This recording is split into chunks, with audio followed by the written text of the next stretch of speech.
makala ya kotonda yango tolobi boye na 10 entreprises gérées par les intérimaires. Nous sommes dans une coalition. Il faut gestion ya biloko wana nyonso et sepelisa bato nyonso. Tokani malamu. Eza ba makambo naza kotanga te, baza kopesa ono DGDA. Déjà ce que dit que entreprise ezaka gérer et pas intérimaire te. Ça ne sert à rien autant yango. Est-ce que DGDA ezaka géré par un intérimaire? Mais na mona ngope na réseaux sociaux ezali. Wana za page mususu. Quand on prend des décisions politiques, tikela fachi béton akambamboka soki boza na respect ya koto saye. Bobetela mokonzamboka maboko makasi. Babiloko nyonso.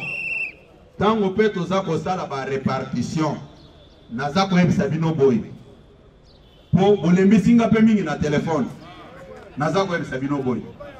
Tango to silisi musala biso tozalaka ba électron libre te. Tokangi biloko nyonso inde na oya oh tozikolo masolo to remettre dossier na ye oh ye mutu azana makambo na ye soki akoloba azoti ya Désiré Dirianze oh DG ya boy yo koya kokotsa ngambe lipamba ndeko na ngai kabuya asa déposer biloko makambo abanimateur etali ye te toyokani malamu mais ba agitation naza komona oh non balingi batia basi na bango na bana te mwasi nanga kaza kuna te oh batie ba copine na bango te nganza na ba copine te toyokani malamu eza ba biloko ya lokuta mususu IDPS viva mususu amoni protocole nanga moko azalaki awa bango nde batindaki epa moninga na bango ministre ya finance ono kaboya zwi ba copine natikala kotinda mutu te nyonso wana ndenge bato alopoto balobaka qui veut noyer son chien l'accuse de rage ngai nazazo bate bomoni na miseli bino ba photocopie ya ba bon de dépense awa nayebi ke bato ebele bazwa ba problème na IDPS likolo ya mbongo tango nazobo ebiloko nyonso wana bazwa ngazo bate nayebi ke jour bakoloba boye pona ko auditenga bobenga bato ya finance mutu ya finance ye oyo national muitelema ye oyo eza na mokolo bosubo pesanga $10 boye ke natia karibira na mutuka yebisa bango oyoki yakawa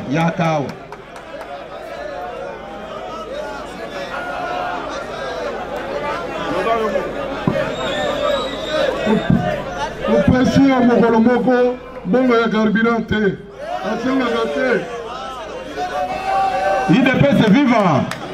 IDPS viva babiloko wana tango na tanga kango na ba réseaux sociaux boyebi ndenge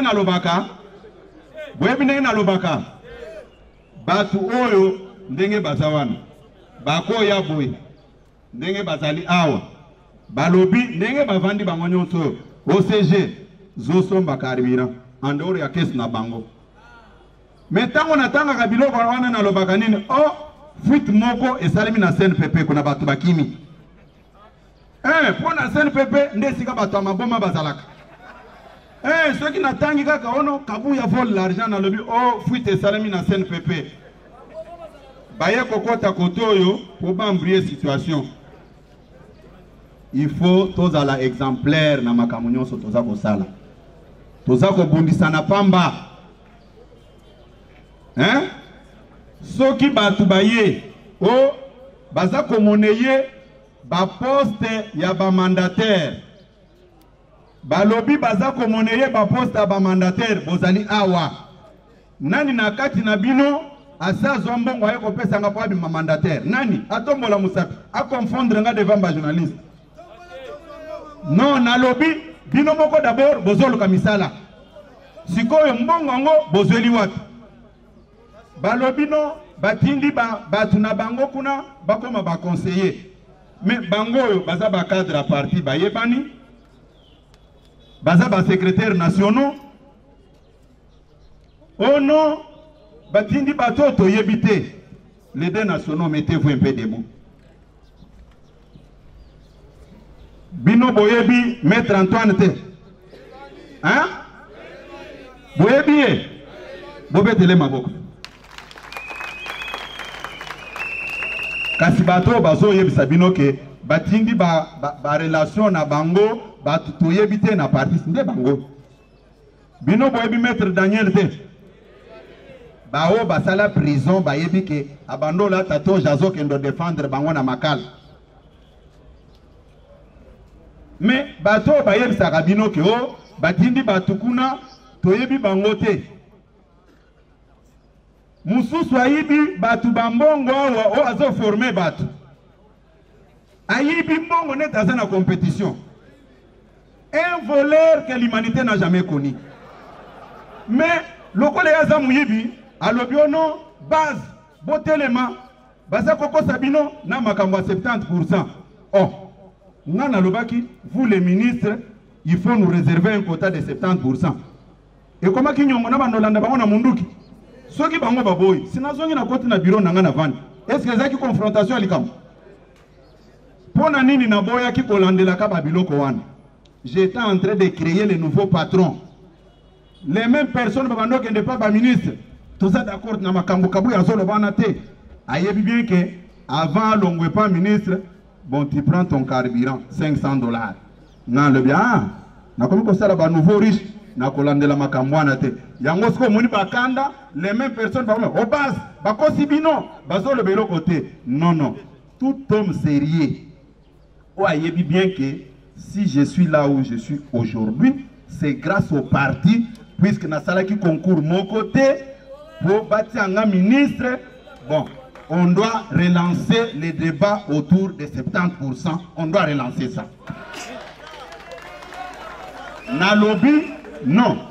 On devrait avoir une réunion avec les chefs de l'État et tous les ministres du parti.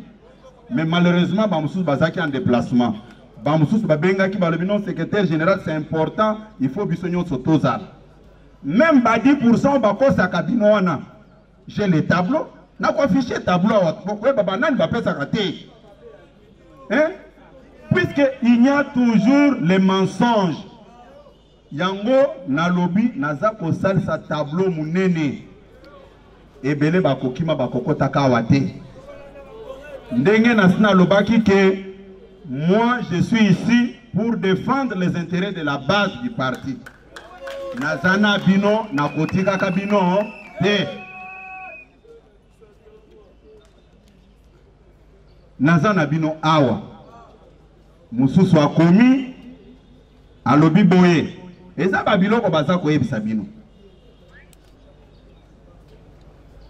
que c'est normal qu'un secrétaire général d'un parti au pouvoir soit locataire quelque part? Mais Kabouya est locataire ici. Hein? Je suis locataire ici, mais ce sont les mêmes méchants. Bazako Lobaboye. Asombi villa na motel Fikir. Mais kolo le pango na ko benga nanga le papa olingo ibanga le pango bien. Oui, vous êtes en train de me créer des problèmes inutilement. Puisque kolo le pango un jour akolo mais papa toyoki peut-être aussi salisi ba mikanda biso to éviter bimanan.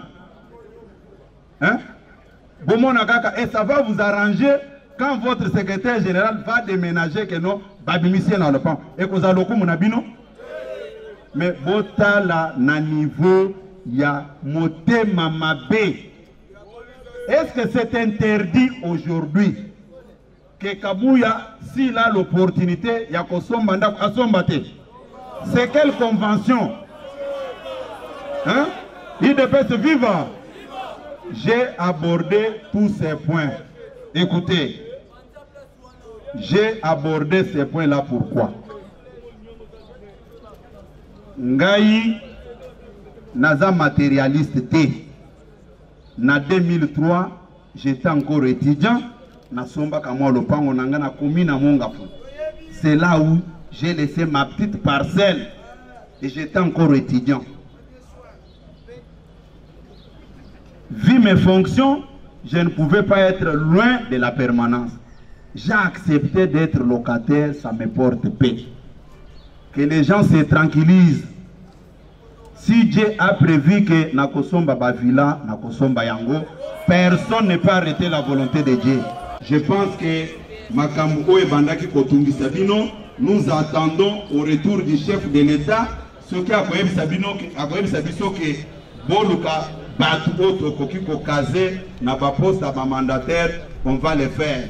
Nous avons fait notre part, maintenant la suite revient au chef de l'État. Tokani madame.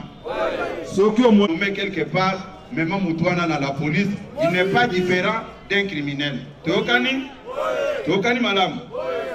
Naza pour remercier Bino Lissous, Nao Bosalaki, Maboko Makasi, Botika la Malamu, Tokomona Nambalatima.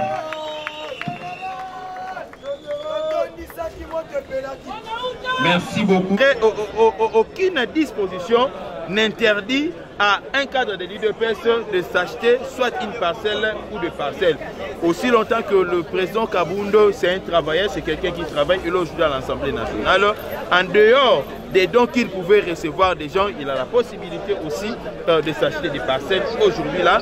Mais aussi dans l'UDPS, il y a une politique, même nous autres ici, nous sommes, je dirais, bénéficiaires de plusieurs dons de différents combattants qui ne vivent pas forcément ici à Kinshasa, mais il y a d'autres qui sont à l'extérieur, qui nous donnent des cadeaux, qui nous amènent aussi des présents.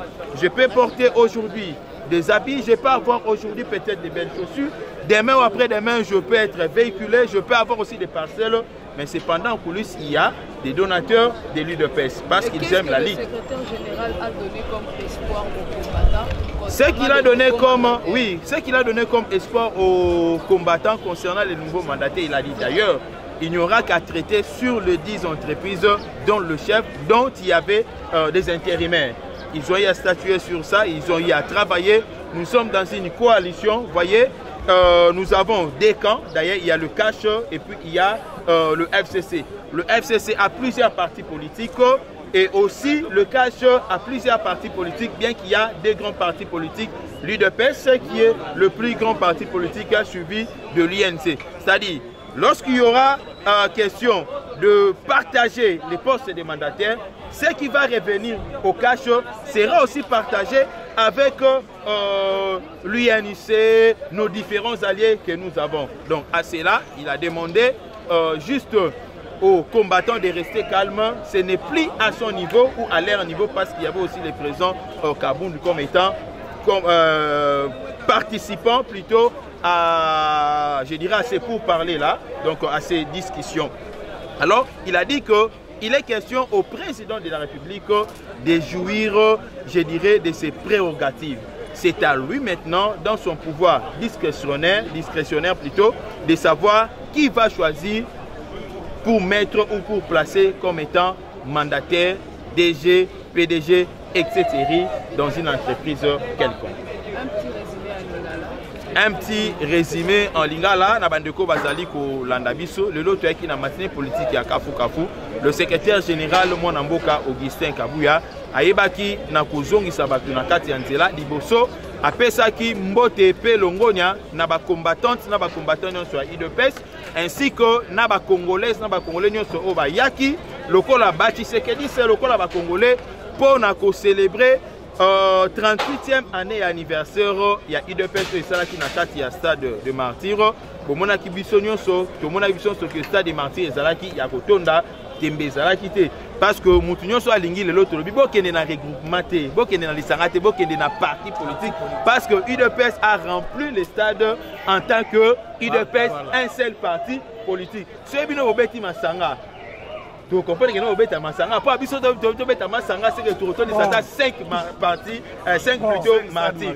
Donc comprendre un peu, Nandenga Mekai Kolobena point Liboso, Yami Balé, à l'Obeli Nabandeko Oyo, Bazali Kolobela Nandenga Mabeke, Yasombi Mapangu, et puis Jean-Marc Abundo, le président Aïe de l'UDPS Sombi Mapangu. Atali Sibiso Kobana na Bible, Kokita, na dictionnaire, Kolekanaba statut.